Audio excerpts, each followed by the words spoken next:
But today, now I'm going to talk about the concerto, an important instrumental form from the Baroque. The concerto is the most organized, most important new instrumental form to arise in the Baroque period. And it is in 3 movements, not sections. The French and Italian overture divided into sections or parts where one directly feeds into the next. But here we have movements where a movement will begin and officially end. Sometimes there is a tie between movements, but most of the time they're actually separate little entities. The concerto has 3 movements. It begins fast, has a slow second movement, and an ending fast movement. The concerto is based on the opposition of 2 bodies of sound. So a composer who was putting together a concerto would take their ensemble and divide it into 2 separate groups. Now look closely at your PowerPoint here. There are 2 types of concerti. The first one is the solo concerto. So we've just finished talking about Bach and Handel.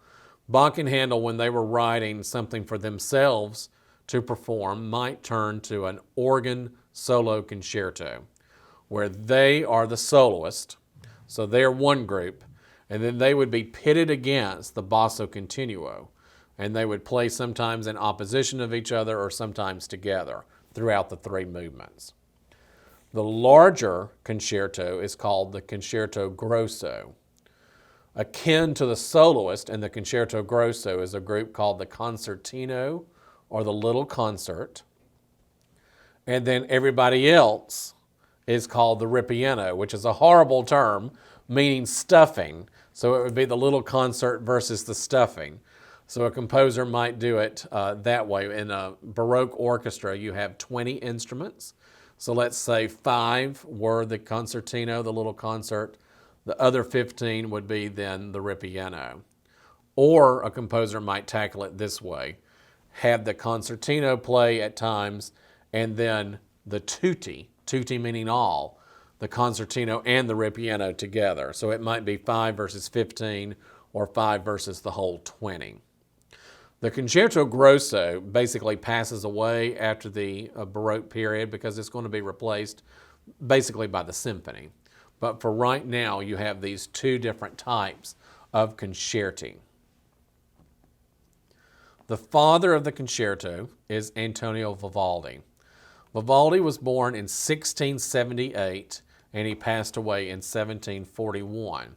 So he's essentially a contemporary of Bach's and Handel's, being born just a few years before. However, Vivaldi's life takes a different path, so let me tell you a little bit about that. Vivaldi learned the violin from his father, and at a very early age, he and his dad would tour Italy giving father and son violin concerts. And that's how the family made a lot of their money as he was growing up. But Vivaldi felt a higher calling to join the priesthood. And so being educated by the Roman Catholic Church, he had a very caring spirit, and he wanted to give back to the people in his town. So he became a priest. He was known as the Red Priest. In the picture that you see in the PowerPoint, he has on a powdered wig for his portrait sitting, but apparently underneath that he had flaming red hair that you could see from a far distance, so people dubbed him Red. Unfortunately for Vivaldi, though, he must have suffered from some sort of asthmatic problem.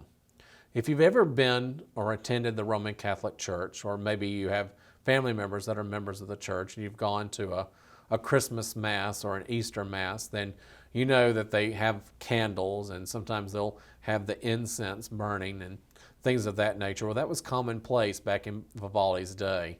And probably some of those smells, some of those scents, and just the the physical work of breathing and singing and speaking, of going through the Mass was too much for him. He would have to sit down and recuperate and then continue. So he stepped down from priesthood. But because he had a very giving spirit, he took a position that Bach and Handel would never have even considered. He became the music director at the Ospedale della Pietà, or the Hospital of Pity and Compassion. Sounds like a very pathetic place, but it was rather well-to-do because of the situation. Back in this time period, if you were an aristocratic man, then you probably had a wife, but that wasn't enough. You had other mistresses on the side. When those mistresses produced offspring, then the male child would be welcomed into the man's household, but the female child would be placed up for adoption.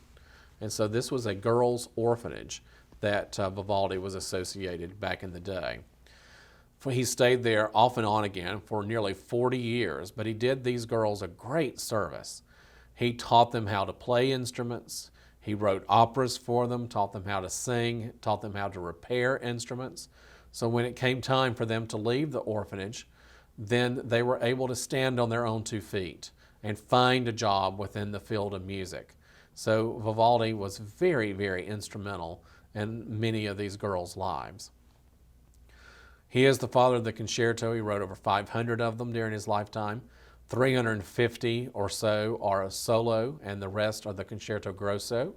Those, of course, most of those being composed for the girls to learn to play and perform. I want to highlight one particular setting of concerti by Vivaldi. In addition, though, to these concerti, he did write a wonderful choral work called the Gloria that's performed a lot during the Advent time. He wrote several masses. He wrote operas. He wrote his own libretti for the operas. Some of the most beautiful melodic opera lines come from Vivaldi's pen back in this time. A lot of them were forgotten and passed over after his death, but they've kind of been resurrected over the last 15 to 20 years and are being performed a great deal. But there's a set of 4 from the solo concerti that are called the 4 Seasons. The 4 Seasons are some of the most popular classical compositions of all time. And this is how they come about. Vivaldi, again, was a writer, and so he wrote 4 sonnets, one each about the 4 seasons of the year. And then a little bit later, he set out this task to bring those concerti to life through his music. And so here we have instrumental compositions that are going to use word painting. And this is in the form of program music, where you would go to a concert and within your program, you would have these notes, in this case, the sonnets. You would be able to read the text, and then you would know exactly what the music that you're about to hear is trying to bring to life. So let's take a very close look at one of the four seasons, and we're going to look at the La Primavera, or the Spring Concerto. On your listening exam, you are required to listen to just the first movement, but I would really like for you to listen to the whole Spring Concerto so that you can get a feeling for it. The first movement's text is this: "Spring is come, and joyfully the birds welcome it with cheerful song, and the streams at the breath of zephyrs flow swiftly with sweet murmurings. But now the sky is cloaked in black, and thunder and lightning announce themselves. When they die away, the little birds turn afresh to their sweet song." So what Vivaldi does for this particular concerto is that he comes up with a song of spring. In our last installment, we were talking about Bach's music from that particular cantata being in ritornello form. Ritornello meaning that you have a musical instrumental refrain that repeats. Here, this song of spring is going to repeat throughout this first movement. So you're going to hear bum bum ba dum bum bum bum bum bum ba dum bum bum bum bum bum bum bum bum ba dum bum several times. And then in between the sounding of the songs of spring, you're going to have the solo violinist, or maybe the full concerto, bring to life certain imagery. The birds chirping, the breezes and the streams flowing, the storm coming, the streaking of the lightning, the rumbling of the thunder, and then the birds coming back out to welcome it with their cheerful song. So when you listen to this, you'll be able to completely understand what the music is trying to say because of the text. So that's your opening movement. The second movement, and you're looking at this PowerPoint now, and you see my dog there, Pinto Bean. Pinto Bean is a big snorer when he's asleep, and so there's a little text about the snoring of the dog here in this middle section, so I thought I'd give you a picture of my dog there. The second movement says, then on the pleasant flower-strewn meadow, to the gentle rustle of the leaves and branches, the goatherd, the goat herder like a shepherd, rests, his faithful dog at his side. So in this, what Vivaldi does is he takes a look at the text from two different angles. The shepherd is asleep, and he's probably dreaming. So the solo violin is playing this soaring, very dreamscape, very pretty melody. Then the other instruments are providing the casual walker by interpretation of this scene. If you're walking by and you see the goat herder and his faithful dog at his side, you might notice that the dog is snoring. So throughout it you hear bum bum, bum bum, and sometimes it's a little more agitated than others. That's the interpretation of the snoring of the dog in that second movement. Then we end fast in our third movement. To the rustic bagpipes' gay sound, nymph and shepherd dance beneath the fair spring sky in all its glory. So the spring melody that was in the beginning is tinkered with a little bit, and then it comes back around. But what's really going on with word painting is that the musicians are trying to mimic the bagpipe sound, and you're also being able to hear this sweeping dance that's discussed in the lyric. So you have this sonnet that's brought to life by the music. This is our first example of program music. Program music is going to be a big proponent of the Romantic period. So I'm going to talk a little bit about it in some of our classes later on. This completes all of the information for your second test over the Baroque period. We have several PowerPoints that you need to take a look at.